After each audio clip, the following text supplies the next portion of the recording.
Hello, my lovelies, and welcome to Where the Road Rises, Law, Lessons, Legacy. With me, your host, Eileen Kerlin Walsh. Of our many aims with this platform, perhaps the most important is to tell our stories, connect and learn and heal and celebrate through our shared heartache and triumph. Become better people as we listen to the lessons of the lives of others. And what better time than this warm, festive season and the year's end when we gather with family and friends to reflect on the meaning of our lives, what we have done, what we have failed to do, and what we might do better in the coming years. Our guest today, Cindy Kemp, is the perfect embodiment of our show's mission. Cindy is a seeker and a lifelong learner. She has had decades-long focus on social justice and community outreach. She is the host of Your True North podcast, which features interviews with both public and private figures on their internal compass, the principles and values that guide their careers and lives. Cindy will summon the wisdom she has gleaned from her work in state and federal government, the corporate world, teaching, radio, and podcasting to reveal the stories and experiences that have colored and shaped her worldview. Cindy is my dear friend and, full disclosure, my sister-in-law, and I am delighted for you to meet her today. Welcome, Cindy. Thank you, Eileen. It's wonderful to be here with you today. Good, good, good. This is so exciting. Let's set the stage for Cindy by telling us a little about Your True North, the podcast that you have created. What is it about? What's the concept of the show? Yeah, I came up with this idea as I was teaching at St. Xavier University, adjuncting in the evenings there, and having guest lecturers come in, and some of them had the most amazing stories to share. At the same time, I was working on the St. Xavier Career Advisory Board, and I discovered that the school was providing wonderful support for students in terms of helping them write resumes and learning how to network and thinking about their career path in graduate school. But I felt that there was one big thing that was never explicitly discussed, at least from my experience, which was their sense of their own guiding principles or internal values and how using those could really help chart their career. I think so often there's this idea that we would ideally follow our bliss, or what color is your parachute with career. Yes. I think you've heard these things. And I think there are people who find that there is a career out there for them that they're just passionate about. But I think for many other people, it isn't so much the passion that they find in their career as maybe in other areas of life. But nonetheless, it's so important to put ethics and a sense of our own internal values at the center of our career decisions. So the idea for Your True North came out of that desire to help students do that and to harness the stories of other people who have really put values at the center of their decision making. And that is the role then of our beloved storytelling in your podcast. Yes, it is. I've heard, and I'll give you just an idea of someone who really influenced me early on. Father Michael Flager was at St. Xavier doing a lecture. And before that, he spoke with a group of students about his own sort of career path, how he became an activist priest, a white man living in a largely African-American neighborhood. And a student said, well, tell us a little bit more about how you really became this person that you are. And he said, well, there were two things that happened to me early in life. He said, one, I went to a Native American reservation in high school, and I saw how they lived. And he said that really affected me. The second thing, I rode my bike down to Marquette Park when Martin Luther King was marching there, and I watched my parents' friends throw stones at Dr. King. He said, that's what made me who I am. And I felt like those stories are so powerful, and it isn't enough just to have someone share it with a small group of students. It really should be shared more broadly. And I think the power of podcasting and media to make stories available to anyone who wants to listen, especially on demand. Podcasts are really amazing because we can just listen when it's convenient for us. And St. Xavier has a radio station. So I started with the idea of a small radio show that would be interview-based and then broadened it to a podcast. Beautiful. And we really have a lovely, receptive audience now for podcasting and for that warm voice rather than detached professionalism of many years ago. So it truly is a wonderful environment for storytelling, and particularly the kind of stories that you are telling with your guests, Cindy. Tell us a few of your more memorable guests and why. Yeah. Well, there's a physician who lives here in the Chicago area, originally from Pakistan, Dr. Samina Khattak, and she did one of my early interviews. She comes from a very influential family in Pakistan. Her great uncle, Ghaffar Khan, was called the Frontier Gandhi, and he worked closely with Mohandas Gandhi, Ghaffar Khan working up in the northwest part of, at that time, India. But both he and Gandhi working to free the Indian country and people from British rule, and using nonviolent civil resistance as a method. So Samina grew up with this family tradition, and her father, who was a teenager at that time, spent time in jail. And so they came and talked about those experiences. Samina also works as a psychiatrist within the Cook County Health System, and she serves people who often have deep sort of health issues, who need someone to listen and to help them gain healing in their lives. So she has some really powerful stories. I also interviewed a professor at St. Xavier, and his interview to me was so memorable. We actually completed an interview, and when the recording equipment was turned off, he said, you know, there was so much more I could have said. And I said, well, let's do it again. So a couple weeks later, we recorded a second interview, and that time he had had more time to think, and he started his interview by saying, you know, I grew up wealthy and white, and it's given me so much privilege in the world that I've come to recognize. But as a young person, I didn't realize how those factors of my life gave me so many advantages. And then he went on to describe how his parents, by virtue of having money and resources, could make sure he went to the best schools, could have the best name brand clothing, could provide not only tuition for college, but help buying a home for him to live in when he went to graduate school. He said these are incredible advantages, and he said so many people in life don't have them. And he said perhaps even more powerful is the fact that so many people don't recognize those things. So he said his own life journey allowed him to really reflect and see how many advantages he had had. But I think for so many people, those are things that go unsaid. So I have just loved doing interviews, as I know you do too, because you learn so much about people and sometimes can help them uncover some of the most important aspects of what their life journey has been. Absolutely, and we learn so much. Every time we speak to someone, we become deeper. They give, and we learn, and it's a beautiful, beautiful process. Yes. Cindy, you have a master's in divinity from Harvard University, and you teach world religion to college students. Do you focus particularly on religious beliefs in your True North? Well, in your True North, I think what I'm trying to help, my target audience is especially younger people. And I think I'm trying to help them see that having a strong sense of values is really important as they make decisions about life and about career. The guests often do base at least a part of their values in their religious beliefs or their upbringing, but not everyone. There are people who've come on and said, you know, I really wasn't raised religiously, or I was, but it isn't that meaningful to me as an adult, but I still have a strong sense of my values. And that's an interesting conversation, because sometimes I think people who live in a very religious sort of world think that the only way to have a strong sense of values is through a religious identity. And I don't think that that is true. I think there are people who ground their sense of their principles or their ethics in other things.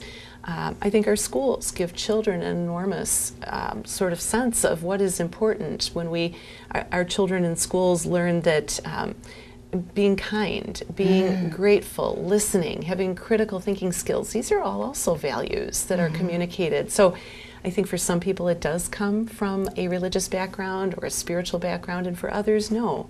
But again, I think almost anyone, if they think about it, can really identify some beliefs that they really hold at the center of who they are. And ideally use those to chart their career and their life. And I'm sure there are times, Cindy, that people don't even realize what their values are. they're living by them, but to articulate them is very, very life-affirming for them also. So you probably help people uncover values and at least articulate them that they may not have done so before. Yeah, I think for me, and I'm now thinking about an interview I did with a man who lives here in Chicago, wasn't raised here, and as a young man, so he grew up in the 50s and was in the 1960s realizing he would be drafted to go to Vietnam. And he came from a background that really emphasized peacemaking, and he knew that it was not something he was willing to do, was to go serve in the military. So he thought about it already as a high school student. And then he decided that he would not only not be drafted, he would not do community service work either, which was typically the option that was offered. So he served 18 months in federal prison and was sentenced at 18 years old, which I find just remarkable that he had such a strong sense of, not wanting to be a part of war making. And when I asked him in the interview how he came to that decision to not do community service, which I think most people would feel would be the alternative, he said he still felt that it gave too much of a rubber stamp to the United States war in Vietnam, and he was unwilling to do that. For him, it felt more authentic to go to prison. And ironically, in prison, he learned so much about the lives of other people. He, again, had grown up with access to education, with a fairly solid middle-class upbringing. But in prison, he realized that so many of the people there were minorities. They were people who came from lower classes, who didn't have good schools, who didn't have solid sort of families that could really guide them. So he said it was an enormous learning experience as well that impacted his whole life. So that was another person who had first served he came in as a guest lecturer for my students, but I thought this story is much too powerful to not record it in some way. I know we talk about great books, these enduring traditions of literature, but I think some of these stories are just great stories that also deserve to be recorded and hung on to and really shared, especially, again, targeting younger people. But I think for anyone who's interested in storytelling, for many of us, I think we just love to listen to someone tell a story about their life. Especially the unsung heroes, right? Yes. Cindy, what about your own spiritual belief? Has it been shaped by speaking with guests about theirs? Do you believe we all have a higher purpose? Well, I don't know if I would call it a higher purpose. I think for me, the word meaning, I think almost any human being wants to find some kind of meaning in their life. And I think that would be, I hesitate to say shared by all people, but shared by many people. I was raised with a very strong religious background, and I think it serves me well in some respects, but I also think that it is sometimes limiting, especially when you're raised with a sort of religious idea that one tradition is more right than the others. And so I've had to really examine that for myself, and I think my study of world religions, my experiences traveling and working in many different places has broadened my worldview so much, and it's given me a lot more room to accept the fact that there are other religious traditions that have validity, equal validity in my mind. And I also find very interesting the path of those who don't identify with religion, who would say, I guess I have a sense of ethics and a sense of meaning that comes from other places. I'll tell you a little story about my own teaching experience. So I think sometimes people will sort of laugh when they understand that I teach classes about religion, because I think the fact is many young people today would be somewhat skeptical about the claims of religion, and I really respect that. I teach a class about nonviolence, and that came out of my experiences studying religious traditions like Buddhism and Hinduism, as well as Christianity, and seeing that peacemaking is an important common theme. And the use of nonviolence in the modern world. People like Gandhi and Martin Luther King, who really changed the laws, changed history by using nonviolent civil resistance, but grounded what they did, at least for those men, and I think of Thich Nhat Hanh and Dorothy Day, people who really grounded their action in their religious conviction. And so I put together a class that I felt really spoke to not only, I guess, a sense of how religion can be used as a tool for peacemaking, but also I think drawing in people that almost anyone can respect for their stand in the world, and asking students to consider that these people really took seriously the role of religion in their lives. Again, that's not to say that everyone must find a place for religion, but it allowed me to create a very different kind of religious studies course that I've taught quite a few times. and certainly probably more timely now than ever with the use of civil resistance around the world to change so many things about our politics and our social policy. So yeah, that was a great challenge, and I feel like, you know, it was fun to think about how religion could be contemporary and really speak to people, even those who don't necessarily have a lot of interest in it. Yes, enduring. Cindy, you referred to your travel, and your career path has been an unusual one. You've traveled all over the world in government service, working for the federal government, you've worked for state government. You've traveled all over the US in your corporate world and positions, and you've taught as an adjunct professor, and you now freelance in radio and podcasting. So what advice would you give to our younger viewers on making and choosing a career path? Yeah, that's a big question, and there's so many dimensions to it. I think on the one hand, there are these really big things that sit right at the middle, which, again, thinking for a young person about what it is that they really care about, whether they frame it as what are my values, what are guiding principles that I would hope to really use to chart some kind of a career and life path. But I think also then there's all the smaller dimensions, the things that are also important, like how much stress can I handle and how much would I enjoy? I often tell my students, if when a big project is due in the morning and you're a little behind, do you rise to that? Does the adrenaline flow and it helps you get it done? Or do you unravel? Because that'll be a sort of secret kind of for you to know, are you going to do well in a career with a lot of stress, or is it not going to be a good thing for you? I think the amount of hours that a person has to give to their job, easier if someone finds a job they're truly passionate about, then I think it's easier to give lots of overtime to work. But I think for some people, passion is outside of their job, and that is fine too. We all need to keep our bills paid, so work is an important feature of life. But I think for some people it might be that finding a job that suits their lifestyle and then having passions that are their kind of part-time things, their after-hours activities, is also fine. I would just say too, I think careers that allow a person to grow within them are also wonderful. I've worked in healthcare for a number of years, and I think so often I see physicians and nurses who have many opportunities to do a variety of things. So not only doing clinical care with patients, but also teaching and doing research. I think those are wonderful careers that lend themselves to kind of stretching and growing within the career. Now that said, as you know, so many people change careers in the course of their lifetime, many people a couple of times, and that's okay too. I think if an education allows us to learn how to learn and how to retool and adapt, that's also a really important component. So whether in high school and college, that students sort of remember there's what you learn that's very specific and applicable to a career, but it's also that ability to keep learning. And as you mentioned, being a lifelong learner is, I think, an important asset. So those are a few thoughts that I have, but it's such a big topic. Hard to do it justice. Yes, and Cindy, how would you extend out that wonderful advice for our mature viewers? Many of our viewers are seniors and they're caregivers who have sort of put their own dreams and goals on hold as they support and care for others. How do they cultivate their own garden, find their passion? Would you have any advice for them? Is there an age limit on this lifelong learning? Yeah, no, I wouldn't think there's any age limit. I know as I'm getting a little bit closer to my own retirement, I'm starting to think about things that I'd love to be able to do when I have more time. I certainly think that, you know, again, learning and doing things. I think our local libraries offer so many wonderful programs.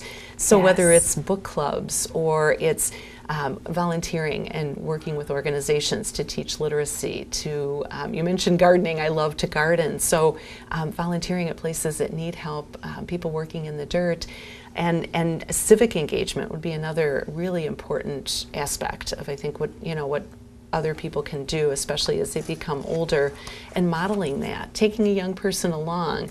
If you go to an event, to a lecture, to a rally, to volunteer somewhere, trying to bring a young friend, bringing a grandchild along. I know, of course, there are people who still have severe limits on time, and as you're mentioning, caregivers are so often really stretched and asked to do so much and have so little time left for themselves. But as I've heard you say, when you talk about the opportunity to really, I think, grow and still do things outside of our 9 to 5. even a half an hour a day, you know, deciding that you're going to read books that you care about and putting a half an hour a day in for 5 days a week. At the end of a year, you can have read a lot of books, or an hour or two a week of volunteering or doing research. I think there are so many opportunities, even when time is limited and we're in our later years. So I certainly hope for myself that I'll have time to do some new things as I get into my retirement. I love it, Cindy. An hour, half an hour a day, and if it's too hard on your own, join a group. A group of like-minded people is a great way to advance those goals and get yourself just out of your world and thinking and feeling a little bit differently. I could mention something specific when you're talking about, you know, starting a group, joining a group. I was in a bookstore about a year and a half ago and saw that they offered an ethics book club. Now, I've been in lots of book clubs over the years, but I'd never been in an ethics book club, and I thought, well, that sounds like a great activity. So I approached a local library and said, would you be willing to start something like this? And they said, well, we would, but we'd like someone to lead it, guide it. And so I did volunteer to do that. But it's been a great activity. I've met a lot of new people. Starting a new book club and doing it through the library gave me a certain amount of support. And reading books that, you know, I think are really important, and sharing books. You know, I think any of us who are readers, when you share books with other people, it builds beautiful connections. There's also the Great Books book clubs, and I know there's some of those here, and there's a whole program at the University of Chicago, which, again, if I have time in my retirement, I'd love to be doing that, because reading the classics, not only the Western classics, but they have an Eastern classics program now too, and they're both 4-year certificate programs. So again, I think those would be wonderful things to get to do in retirement. And viewers, books are a very special connection for Cindy and I, because that's how we met. In the Oak Lawn Great Books Club 20 years ago, and she went on to marry my brother. Yes. So very special connection indeed. Absolutely. Yeah. Cindy, viewers, we have discussed many times that we advocate writing our stories, telling our stories, our values and our beliefs, and getting them all into an ethical will. Cindy attended one of my workshops in 2010, and she wrote her own ethical will. So maybe tell the viewers a little bit about that experience and how it was for you, and what emerged throughout the weekend. Yeah, it was a wonderful opportunity, and I had never heard of an ethical will until then, and I was so intrigued when you talked about this. And I think, having at that time really young children, it occurred to me that I would like to put something down for them, that they could, you know, none of us knows how long we live, how, you know, we might die, and if especially it's sudden. I really wanted to capture some of the things that values that I have, experiences, things that I wanted to share with them. But not only with them, I think the activity of writing something kind of sometimes helps you discover things that you're only partially aware of yourself. And so doing that and putting those things down on paper, I think there were things my boys would never have known about me. Things that for me were real revelations as well. I reflected a lot on my childhood and how I had been raised with this what I would think of as a fairly rigid religious childhood. And just as an example, so going to a religious school, I was raised going to church twice every Sunday, and also going to Sunday school afterwards, spending hours a day on a Sunday at church. I've raised my children differently. John and I have decided to have a different approach with our own children. We've exposed them to religion, but not in that same sort of way. And I think for my children, it would be shocking to realize how religious my own childhood was. So it was really wonderful to be able to capture some of those stories, experiences, and I have reread my ethical will in the years since then, so that's 8 years ago. Even in those 8 years, the changes that have happened within me, the shift in my own thinking. So I'll look forward to the opportunity to write another ethical will in the future and hang on to the first one, because of course we change as our lives, you know, progress. Yeah, so it was a great experience and something I'd encourage anybody to do, because again, we don't know. And I'll just share this with you too. I lost a dear friend recently, very suddenly, and I've been participating in a group I've been reading a book called The 5 Invitations, which is a book about death and how to enrich our sense of life by living with death on our shoulder, knowing that we all do die. The first lesson in the book is don't wait. Don't wait, because you don't know how long you have. And so this dear friend of mine who had died so suddenly in her 50s, yeah, I know she didn't wait. She lived a really rich, full life. But I think for any of us as well, if there's things you care about, it's so important just to get going and to do it. So I'm very glad that I have an ethical will that I've written, but I'll look forward to doing another one in the future. Yes, and while it's wonderful to rewrite them, often just that one document is all our viewers leave. So do consider writing your ethical will, and there's lots of information on how to do so if you just visit KerlinWalshLaw.com. So what are the values, or even one value that you live your life by now, Cindy? Yeah, and I think this has been very much influenced by my conversations with people on Your True North. I think empathy for me is perhaps right now the value that I would think of as so central to my life. I think that it's so important to try to, as we all talk about this sort of, walking in someone else's shoes, to the extent that we can, to reserve judgment, to listen liberally, to judge leanly.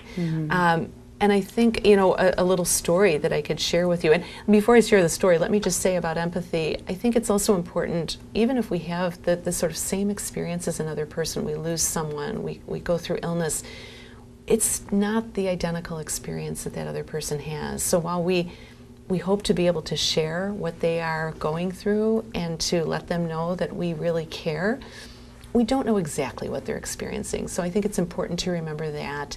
At the same time, the fact that I've experienced pain and someone else is in pain gives me a real window into what that experience is for them. So I think empathy, it's a little bit nuanced. But an example, I know currently in our country there's a lot of anti-immigrant feeling, which I so just see as a terrible thing, because I think all of us here are immigrants. Unless we're Native American and our families go back many, many generations. So many of us, our families have arrived here within the last 50 or 100 years. And even for families that go back several hundred years, we're still relative newcomers in this part of the world. So I think we all have to remember that. A story from my own life, when my grandfather was in his late 80s, early 90s, he admitted to me one day, now his family had come here from Holland, but he said he had gone to kindergarten speaking no English. And I said, but you were born here? And he said, yeah. And I said, your mother was born here? And he said, yeah. But he said, my father was an immigrant from Holland and he wanted to speak Dutch in our home. So we spoke Dutch. He said, I went to school speaking no English as a second generation American-born citizen. And I found that fascinating, because I think so often our perception of newer immigrants in our country is that, oh, they're hanging on too much to their own culture or their own language. I think that's a very normal response to being uprooted, and even when you want to go to a new place, never mind people who come as refugees. So just that bit of humility and that reminder to be hospitable to people, to try to have empathy, to try to understand this is so hard to come to another part of the world. You've done it yourself. I think it's a little bit easier when you come from a place that is English speaking. Nevertheless, you transplant yourself, your life. It's hard to adjust to a new place. And so I think the anti-immigrant sentiments that we're seeing in our country are so regrettable. And I think if we all stop and think a little bit and reflect on our own family's experience, we realize that yes, we all struggle, I think, to transplant ourselves to a new place, and it's hard for everyone. Yes. Cindy, have you now found your true north? Well, I think it's always a work in progress. One of the lessons from this group that I've been participating in, the 5 invitations, and the idea of don't wait. I think there's a lot of things I'm still waiting to do, and yet ultimately I think it'd be great to get to a place where I'm not waiting anymore, that I feel like I'm trying to really live everything that I hope to do and be. My project with this podcast is something that's still newer. Now, I've been working on it for 5 years, but because I have a day job and children, it's still a very piecemeal sort of step-by-step thing. I'm hoping that in the coming year I get a little bit more momentum with it.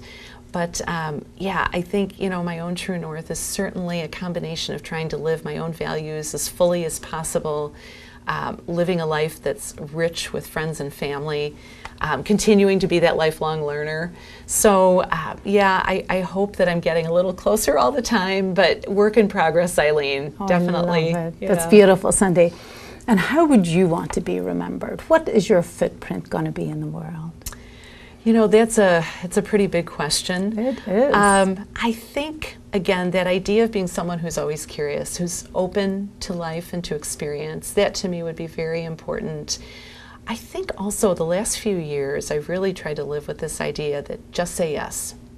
Just say yes. And it sometimes gets you in a little bit of trouble when people ask you if you'll do something, if you'll share something. But I think it's easy to be somebody who hesitates and who kind of waits a little bit too long and the opportunity passes.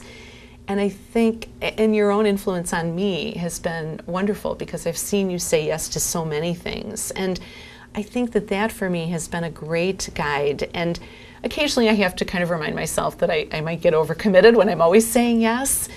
But I think it opens me to so many new experiences in life. And so that for me has been a great, at least at this stage in my life, just throwing myself open to new possibilities and new avenues and saying yes. I love it. You will also be remembered as a wonderful mother, a great thinker, and a dear friend. Well, thank you. Let's end with your favorite poem or book or quote or inspirational passage. Yeah, well, there would be many. Ever since high school, certainly college, I've kept a book of quotes. And so I'm always like copying things, handwriting, writing myself and putting this in. And it's quite a large book. There's so many quotes that I find to be inspiring or enlightening.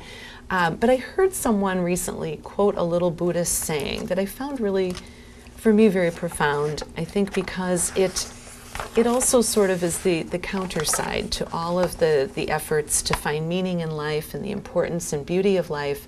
This little quote is, "All roads lead nowhere. Choose one with heart." And I think that as much as, yes, life is full of meaning and richness, we do all die one day, and none of us really knows what lies on the other side. And many of the things that we pursue, I think, don't necessarily lead to great accomplishment. And it's that sort of humility to remember that life is just it's a short thing. There's a proverb about life being a dance across gravestones, and we're here and we should make the most of it while we are, but it also is a very finite experience, and I think we have to kind of remember that too. The part about choosing one with heart, choosing a path with heart, yes, at least, always lead with your heart and look for opportunities and experiences that enrich others. So that would be. Don't wait and say yes. Yeah. I love it. How can our viewers find your True North? Yeah, well, I'm glad you asked about that. So we have podcasts up on our website, which is yourtruenorthpodcast.com. They have been broadcast from time to time on WXAV here in Chicago. That's St. Xavier's radio station. It's a very small bandwidth. But yes, the best way is just to go to yourtruenorthpodcast.com, and you can listen to podcasts right there. Beautiful. Thank you so much, Cindy, for your wisdom and your insight. Thank you, viewers, for watching. One final reminder of Katie's gift. If you would like to bring a gift to my office at 113th in Harlem, between now and the 20th, there is still time for you to get your free power of attorney for finance, power of attorney for healthcare, and living will. As you know, Katie was a little girl for brain surgery in the hospital, and the girl in the hospital room with her had no toys, no gifts. She shared hers, and now at 15 years of age, she still is collecting toys every Christmas for children in hospital. So in the spirit of giving, we will give you your powers of attorney. Just bring a gift to our office. Our greatest need this year is gifts for babies and gift cards for teenagers.